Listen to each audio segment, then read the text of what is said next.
我希望我人生可以有一次可以 share 到我喺最辛苦嘅時候，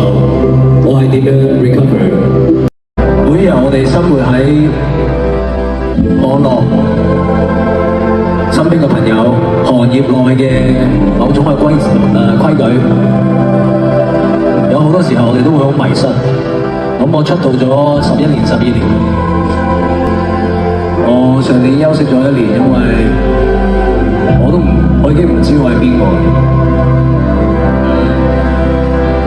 總結啦，長話短説，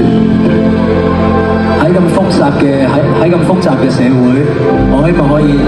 希望大家可以俾多啲時間自己，俾多啲俾自己翻少少愛，俾翻啲 effort 自己。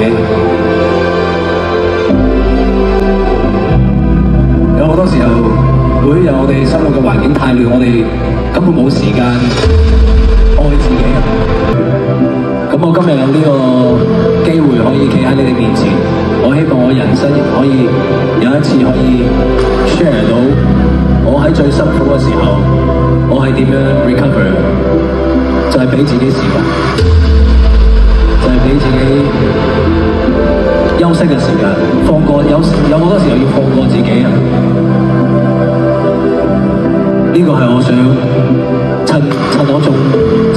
喺度嘅時候，我想話俾我觀眾聽 ，thank you。